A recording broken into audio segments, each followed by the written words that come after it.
பேரவைத் தலைவர் அவர்களே, சும்மா சொல்லக்கூடாது. நம்முடைய முதலமைச்சர் அவர்கள் ஆட்சிக்கு வந்த ஒரே மாசத்துல தமிழ்நாட்டிலேயே தன்னுடைய பெரம்பூர் தொகுதியை நம்பர் 1 தொகுதியாக மாத்தி காட்டிட்டார். எதுல நம்பர் 1 பாத்தீங்கன்னா, இன்னைக்கு தமிழ்நாட்டிலேயே மின்வெட்டுல நம்பர் 1 தொகுதி பெரம்பூர் தொகுதி தான்.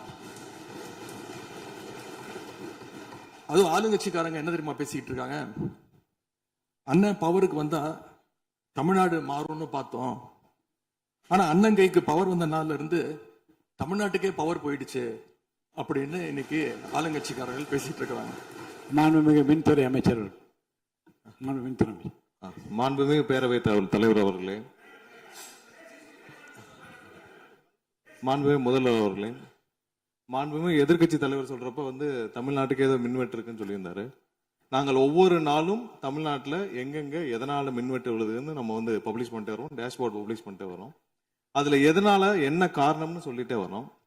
இந்த துறை ஏன் இப்படி இருக்குன்னு நாங்க ஏற்கனவே தெளிவா சொல்லிடுறோம். இந்த துறையோடைய இன்னைக்கு நிதிநிலை அறிக்கையில இந்த துறையில 2.5 லட்சம் கோடி கடன் இருக்கு. அது இல்லாமல் இந்த துறையில எந்தவித இன்ஃப்ராஸ்ட்ரக்சர் டெவலப்மெண்ட்டும் இவங்க கடந்த 5 ஆண்டுகள் 15 ஆண்டுகள் செய்யப்படவில்லை. இது சம்பந்தமாக விரிவான வெள்ளை அறிக்கை விரைவில் வெளியிடப்படும் நம்ம ஏற்கனவே சொல்லியிருக்கோம். அது இல்லாமல் இந்த துறைக்கு கடந்த 5 ஆண்டுகளாக எவ்வளவு பேர் ஆள் எடுத்தார்கள் என்று, எவ்வளவு பேர் வேலைக்கு ஆள் எடுக்கப்பட்டது என்பதையும் நாங்கள் விளக்க இன்னும் ஒரு சில நாட்கள்ல இதற்கான விளக்கமாக வெள்ளை அறிக்கை நாங்கள் கண்டிப்பாக வெளியிடுவோம். இந்த துறையில் பாத்தீங்கன்னா இப்ப வேக்கண்ட் மட்டும் 70,000 வேக்கண்ட் இருக்கு. இது எல்லாம் சீரமைத்து இந்த ஒரு வாரமாக 10 நாட்களாக மொத்தம் 125 குழுக்கள் அமைக்கப்பட்டிருக்கு. இந்த துறையில நம்ம எதனால இந்த மின்வெட்டுகளை சரி செய்ய 125 குழுக்கள் அமைக்கப்பட்டு 500 பேர் வெளியிலிருந்து கான்ட்ராக்ட் எல்லாம் எடுக்கப்பட்டு எங்கெங்கெல்லாம் மின்வெட்டுகள் இருக்கோ அது சரி செய்யப்பட்டிருக்கு. கடந்த ஒரு வாரமா நீங்க பாத்திருப்பீங்க, ஒவ்வொரு நாளும் எதனால் மின்சாரம் தட்டுப்படுதுன்னு சொல்லி பப்ளிஷ் பண்ணிட்டே இருக்கோம். பொதுவாக குற்றச்சாட்டுகள் சொல்லுவதை தவிர்த்து விட்டு எங்க ஸ்பெசிபிக்கா எந்த நாள்னு சொல்லிட்டு பெரம்பூர்ல அதான் சொல்றோமே, பெரம்பூர்ல எத்தனை முறை மின்சாரம் தட்டுப்படுச்சு, எதனால தட்டுப்படுச்சு, எவ்வளவு நேரத்தில் அது சீர் செய்யப்பட்டது, சரி செய்யப்பட்டதுன்னு பார்த்திருக்கோம். எங்கெங்கெல்லாம் ஃபியூஸ் திருட்டுக்கு நடக்கப்பட்டதோ அவர்களெல்லாம் கைது செய்யப்பட்டிருக்கிறார்கள். அதே மாதிரி வேற எங்கெல்லாம் சிசிடிவி இல்லாத இடத்தில் இருக்குதோ அங்கெல்லாம் ரோந்து பணிகள் அதிகரிக்கப்பட்டிருக்கு. கடந்த 10 நாட்களாக எங்கெங்கெல்லாம் தேவையில்லாமல் மின்வெட்டுகள் ஏற்படுத்தப்பட்டதோ, ஓவர்ஃப்ளோ லோடு அதிகமாக அனுப்பப்பட்டு அதெல்லாம் உடனடியாக சீரமைக்கப்பட்டிருக்கு. ஒவ்வொரு நாளும் குறைஞ்சது 50 இருந்து 55 இடத்துல மின்சாரம் தட்டுப்பாடு அங்கங்க மின்வெட்டு ஏற்படுது. சோ அதுல 35 இடத்துக்கு கீழேயாவது 1 மணி நேரத்துக்குள்ள சரி செய்யப்பட்டு வருகிறது. அதுக்கான டேஷ்போர்டுக்கு தெளிவாக எதிர்கட்சி தலைவர் பார்த்து விட்டு பேசினால் நன்றாக இருக்கும். மாண்புமிகு முன்னாள் அமைச்சர் மாண்பு உறுப்பினர் செந்தில் பாலாஜி அவர்கள். மாண்புமிகு பேரவைத் தலைவர்களே, எங்களுடைய எதிர்கட்சி தலைவர்கள் சொன்னார்கள் மின்வெட்டு சம்பந்தமாக. இப்போதைய அமைச்சர் அவர்கள் அது குறித்து கருத்துக்களை சொன்னார்கள். கடந்த 5 ஆண்டுகளில் சீரான மின் விநியோகத்திற்கு 393 துணை மின் நிலையங்கள் அறிவிக்கப்பட்டு அதற்கான பணிகள் பெரும்பான்மையாக முடிக்கப்பட்டு பயன்பாட்டிற்கு கொண்டு வரப்பட்டிருக்கின்றன. ஒவ்வொரு ஆண்டும் தேவைக்கேற்ப கூடுதல் மின் தேவை ஏற்படுகின்ற பொழுது அதற்கான ஏற்பாடுகள் செய்யப்பட்டு புதிய மின் உற்பத்தி திட்டங்கள் வரை அறிவிக்கப்பட்டு அது செயல்பாட்டுக்கு கொண்டு வரப்பட்டிருக்கின்றன.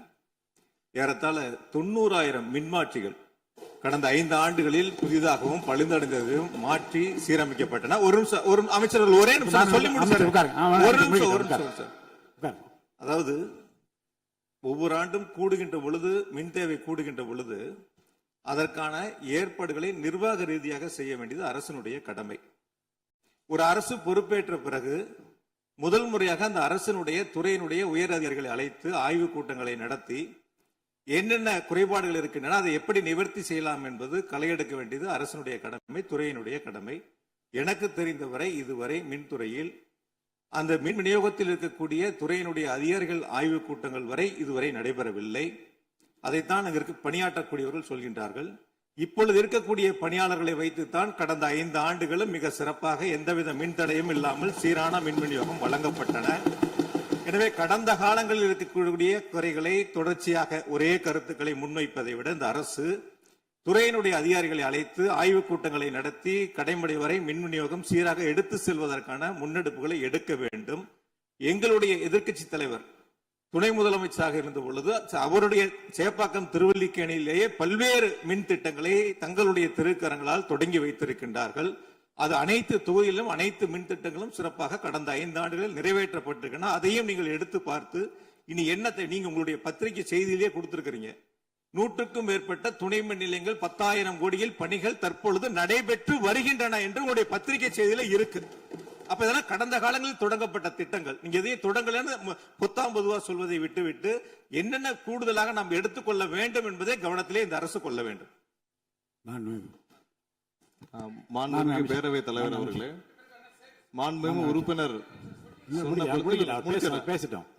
மாண்புமிகு உறுப்பினர் சொன்னப்ப சொன்னாரு அறிவிப்புகள் நிறைய செஞ்சிருக்கோம்னு. கடந்த ஆட்சியில் அறிவிப்புகள் மட்டும்தான் செஞ்சிருக்காங்க, எதையும் செயல்படுத்தவில்லை.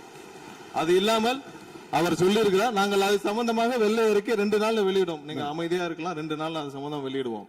அது இல்லாமல் 90,000 டிரான்ஸ்பார்மர் வாங்கியதாக சொல்லியிருக்கிறார். அதில் 44,000 டிரான்ஸ்பார்மர் வாங்கியதற்கான சிபிஐ வழக்கு பதிவு செய்துள்ளது.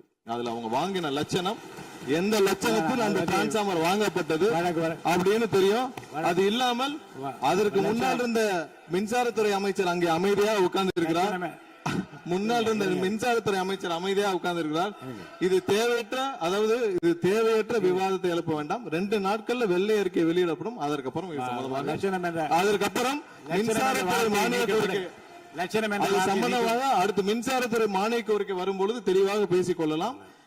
ஏற்கனவே நீங்கள் செஞ்ச எல்லாமே எவ்வளவு தூரம் டிரான்ஸ்பார்மர் வாங்குனீங்க எல்லாமே சிபிஐல 3 வருடம் கடுமையான போராட்டத்திற்கு அப்புறம் சிபிஐல வழக்கு இருக்கு. எல்லாம் விரிவாக மின்சாரத்துறை மானிய கோரிக்கை அப்ப பேசிக்கலாம். 2-3 நாட்களில் வெள்ளை அறிக்கை வெளியிடப்படும், அப்போது பேசிக் கொள்ளலாம். வழக்கு விசாரணை உள்ளதை பற்றி மாண்பு அமைச்சர் பேசியது நீக்கப்படுகிறது. லட்சணம் என்ற வார்த்தை நீக்கப்படுகிறது. மாண்பு எதிர்கட்சி தலைவர் அவர்கள் இனி குறுக்கீடுக்கு அனுமதி இல்லை. மாண்பு எதிர்கட்சி தலைவர் இன்னைக்கு அவங்க பேசி முடிக்கணும். மாண்பு எதிர்கட்சி தலைவர் சரி விடுங்க. என்ன சொல்லுங்க, சீர்கமா சொல்லுங்க. மாண்புமிகு பேரவைத் தலைவர் அவர்களே, மாண்புமிகு அமைச்சர் அவர்கள் கடந்த 15 ஆண்டுகளாக என்று ஒரு வார்த்தையை சொல்லியிருக்கிறார். கடந்த 15 ஆண்டுகளுக்கு முன்பாக மாண்புமிகு இதய தெய்வம் புரட்சி தலைவி அம்மா அவர்கள் தமிழகத்துடைய முதலமைச்சராக இருந்த பொழுது தமிழகத்தை மின் மிகை மாநிலமாக மாற்றி தமிழ்நாட்டிற்கு தேவையான மின் உற்பத்தியை விட அதிகமாக உற்பத்தி செய்து அண்டை மாநிலங்களான கேரளா, கர்நாடகா, ஆந்திரா போன்ற மாநிலங்களுக்கு மின்சாரத்தை விற்பனை செய்த மாநிலம் தமிழ்நாடு என்பதை இந்த அவையிலே பதிவு செய்கிறேன். எல்லாம் வெள்ளை அறிக்கை வருகிற போது எல்லாம் வெட்ட வெளிச்சம் ஆகிவிடும். அதுக்கப்புறம் பேசுங்க, நீங்க பேசுங்க. எதிர்கட்சி தலைவர் அவர்கள்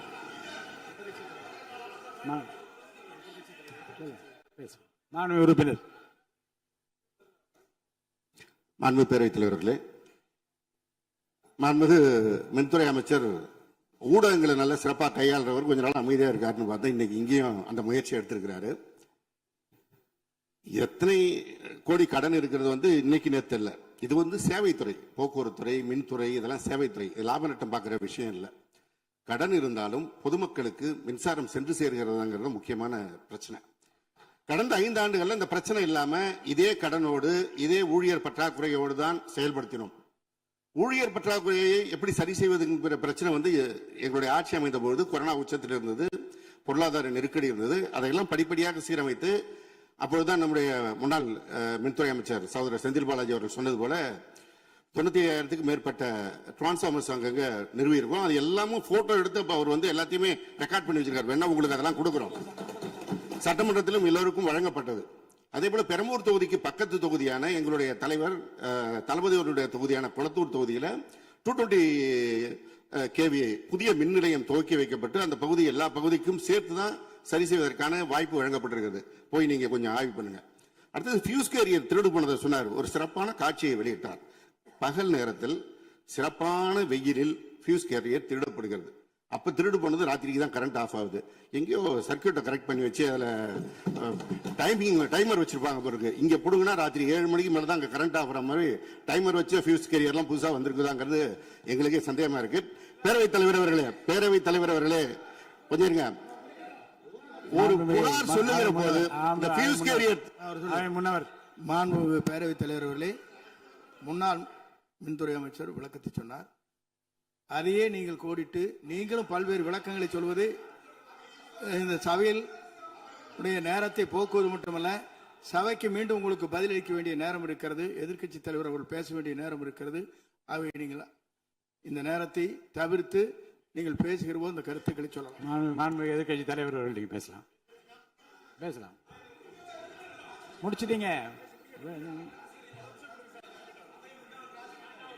பியூஸ் கேரியர் திருடுவது மாத்திரம் இல்ல, தனிப்பட்ட நபர்களுடைய மோட்டார்ல இருக்கிற காப்பர் வயருக்காக திருடுவது என்பது காலங்காலமாக நடந்து வருவது. ஏதோ பியூஸ் கேரியர் வந்து அதுல இருக்கிற காப்பருக்காக திருடினாங்கன்னு இப்போ ஒரு கண்டுபிடிப்பை வெளியிட்டு இருக்கிறீங்க. இது தனியாருக்கு நடப்பது, அரசுக்கும் நடப்பது. ஆனால் அந்த பியூஸ் கேரியர் எந்த நேரத்தில் திருடப்பட்டது என்ற காட்சியை நீங்கள் தான் வெளிப்படுத்தினீர்கள். அதற்கும் இதற்கும் சம்பந்தம் இல்லை. எனவே வெளியில பேசுற மாதிரியே சபையில் பேச வேண்டாம் என்பதை தயவு செய்து கேட்டுக்கொள்கிறேன். நேரத்தை பத்தி அவை முன்னவர் சொன்னீங்க. நம்முடைய அவைத்தலைவர் தான் 50 நிமிஷமா பேசிட்டு இருக்காரு. நாளில் ஒரு பகுதி நேரம் அண்ணன் தான் பேசிட்டு இருக்காரு. அப்படி திருப்பி பேசுங்க. மாண்புமிகு எதிர்க்கட்சி தலைவர் அவர்களே, அவைத்தலைவரை பற்றி சொல்லவே கூடாது, சபையில் இடம்பெறக்கூடாது என்பதை தெரிவித்துக் கொள்கிறேன். மாண்புமிகு எதிர்க்கட்சி தலைவர் அவர்கள். மாண்புமிகு பேரவைத் தலைவர் அவர்களே, நான் கேட்டுக்கொள்வதெல்லாம் நீங்க இந்த மின்வெட்டு பிரச்சனையால தமிழ்நாட்டை இருட்டாக்கி முதலீடுகளை கோட்டை விட்டுறாதீங்கன்னு தான் உங்களை எல்லாம் கேட்டுக்கொள்கின்றேன். அதே மாதிரி நம்முடைய மின்சாரத்துறை அமைச்சர் வந்து 2 நாட்கள் பொறுமையா இருங்கன்னு சொல்லும்போது எனக்கு அடுத்த 2 நாட்களுக்கு தமிழ்நாட்டில் மின்சாரம் இருக்குமா இல்லையா, இல்ல நாங்க எல்லாமே பொறுமையா இருக்கணும்னு அதை சிம்பாலிக்கா சொல்றாரா அப்படிங்கிற சந்தேகம் எனக்கு இருக்கு. இன்னைக்கு எங்க பார்த்தாலும் அறிவிக்கப்படாத ஒரு மின்வெட்டாக இருக்கு. குடும்பங்கள்லாம் குழந்தைங்களை கூப்பிட்டு வந்து சாலை மறியலில் ஈடுபட்டு இருக்கிறாங்க. சில நாட்களுக்கு முன்பு எங்களுடைய திராவிட முன்னேற்ற கழகத்தின் சார்பாக ஒரு பொதுக்கூட்டம் அம்பத்தூர்ல ஒரு பொதுக்கூட்டம் ஏற்பாடு பண்ணியிருந்தோம். அங்க வந்து எங்களுடைய முன்னாள் அமைச்சர், இப்போ சட்டமன்ற உறுப்பினர் அண்ணன் தங்கம் தென்னரசு அவர்கள் சிறப்பு பேச்சாளராக போயிருந்தார். அவர் பேச ஆரம்பிச்சோடனே கரண்ட் கட் ஆயிடுச்சு. 30 நிமிஷம் வரைக்கும் காத்திருந்து நாங்க என்ன பண்ணிட்டோம், பொதுக்கூட்டத்தை அரசுக்கு எதிரான ஒரு ஆர்ப்பாட்டமா மாத்தி, கரண்டே வரல, ஆர்ப்பாட்டமா நடத்தி முடிச்சிட்டோம். அது மட்டும் இல்லை, இன்னைக்கு தமிழ்நாட்டில் பல்வேறு இடங்கள்ல, திருவண்ணாமலையில கிரிவல பாதையில மக்கள் போறப்போ தினசரி பவர் கட் பண்றாங்க. அவங்களுடைய பாதுகாப்பை இன்னைக்கு ஒரு மிகப்பெரிய ஒரு கேள்விக்குறியா ஆக்கி வச்சிருக்கு இந்த அரசு. செங்கல்பட்டு அருகே சூனாம்பேடுல கருப்பாயி அப்படிங்கிற 75 வயது மூதாட்டி, அவங்க உடம்பு சரியில்லை, வீட்டுல வெண்டிலேட்டர் சப்போர்ட்ல இருந்தப்போ பவர் கட் ஏற்பட்டு மூச்சு திணறி இறந்து போயிட்டாங்க. பவர் இல்லைன்னு தொகுதி எம்எல்ஏ போய் கேட்கலான்னு பார்த்தா எம்எல்ஏ யாருன்னு மக்களுக்கு தெரியல. நிறைய பேருக்கு இங்க இருக்கக்கூடிய எல்லாம், நான் தவறா சொல்ல, எல்லாமே புதுமுகங்கள். நமக்கே பாரிப்பே வெளில பார்க்கும்போது இவர் எம்எல்ஏவா இல்லையா அப்படின்னு தெரியல, உள்ள வந்தாதான் தெரியுது. முன்னெல்லாம் புயல் மழை நேரத்துல ஸ்கூலுக்கு லீவ் விடுவாங்க. ஆனா இந்த ஆட்சி அமைஞ்ச பிறகுதான் முதல் முறையா கரண்ட் இல்லைன்னு ஸ்கூல்ஸ்க்கு லீவ் விட ஆரம்பிச்சிருக்காங்க. சென்னை, பெரம்பூர் மற்றும் வியாசர்பாடியில கடந்த ஜூன் 9ஆம் தேதி அன்னைக்கு 4 தனியார் பள்ளிகளுக்கு கரண்ட் இல்லைன்னு லீவ் விட்டாங்க. முன்னாடி மழை வர்றப்பெல்லாம் ஸ்கூல் பசங்க டிவி ஆன் பண்ணி இன்னைக்கு ஸ்கூல் இருக்கா இல்லையான்னு தெரிஞ்சுப்பாங்க. ஆனா இப்பெல்லாம் டிவி ஆன் பண்ண முடியலன்னு தெரிஞ்சுக்கிறாங்க, சரி இன்னைக்கு கரண்ட் இல்லை, இன்னைக்கு ஸ்கூல் லீவ் தான் அப்படின்னு. ஸோ ஒரு மிகப்பெரிய ஒரு அட்வான்ஸ் டெக்னாலஜி இந்த அரசு உருவாக்கி இருக்கு. எதிர்கட்சியான எங்க பொதுக்கூட்டத்துல தான் பவர் கட் ஆகுதோன்னு நான் கூட நினைச்சிட்டு இருந்தோம், வருத்தப்பட்டோம். ஆனா அமைச்சரவையில இடம்பெற்றிருக்கக்கூடிய விடுதலை சிறுத்தைகள் கட்சியுடைய தலைவரான அண்ணன் திரு தொல் திருமாவளவன் அவர்களும் பவர் கட்ல பாதிக்கப்பட்டிருக்கிறார். விடுதலை சிறுத்தைகள் கட்சியுடைய தலைமையகத்துக்கு முன்னாள் ஒன்றிய அமைச்சர் முன்னாள் அமைச்சர் அண்ணன் ப சிதம்பரம் அவர்கள் போயிருக்காரு. ஒரு உள்ள போனோடனே கரண்ட் கட் ஆயிடுச்சு. கிட்டத்தட்ட 1 மணி நேரம் 2 பேரும் இருட்டிலே உட்காந்து பேசியிருக்கிறாங்க. கரண்ட் வருமா வராதான்னு, ஏசி ஓடல, வேர்த்து கொட்டி 2 பேரும் பேசிட்டு இருந்திருக்காங்கன்னு அண்ணன் திருமா அவர்களே பதிவு போட்டிருக்கிறார். இந்த ஆட்சியில தமிழ்நாட்டுடைய தலைநகரத்துக்கு இதுதான் நிலைமை. பவர்ல ஷேரிங் கொடுத்த ஆளுங்கட்சியால அவங்க அமைச்சரவையில் இருக்கக்கூடிய கட்சியுடைய அலுவலகத்துக்கு பவர் கொடுக்க முடியாம இன்னைக்கு தடுமாறிட்டு இருக்கிறாங்க. ஏன் இன்னும் சொல்ல போனா 2 நாளைக்கு முன்னாடி ஆளுங்கட்சியோட ஹெட் ஆபீஸ்லயே கரண்ட் கட் ஆயிடுச்சு. அப்போ அங்க வந்தவங்க எல்லாம் ஆளுங்கட்சியா இருந்தும் பனையூர்லயே பவர் இல்லையேன்னு புலம்பிட்டு போனதாக தகவல் வந்திருக்கு. ஆக மொத்தம் இன்னைக்கு தமிழ்நாடு லிட்டரலா ஒரு இருட்டுல மூழ்கி கிடக்குது. மின்வெட்டால இன்னைக்கு பல நிறுவனங்கள் முடங்கி போயிருக்கு. குறிப்பா MSMEன்னு சொல்லப்படுற குறு சிறு நிறுவனங்கள் எல்லாம் என்ன பண்றதுன்னு தெரியாம புலம்பிட்டு இருக்கிறாங்க. ஏற்கனவே மேட்டூர்ல ஜூன் 12ஆம் தேதி நீங்க தண்ணி திறந்து விட்டுருக்கணும், திறந்து விடல. மின்வெட்டால மோட்டார் பம்ப் செட் மூலமும் விவசாயம் பண்ண முடியலன்னு விவசாயிகள் இன்னைக்கு போராடிட்டு இருக்கிறாங்க. மின்வெட்டுக்கு ஒவ்வொரு நாளும் ஒவ்வொரு விளக்கத்தை இந்த அரசு சார்பாக கொடுத்துட்டு இருக்கிறீங்க. லோடு அதிகமா இருக்குன்னு சொன்னாங்க. இன்னும் ஒரு படி மேல போய் இன்னைக்கு ஃபியூஸ் கேரியர் எடுத்துட்டு போயிடுறாங்கன்னு சொல்லிட்டு இருக்கிறாங்க.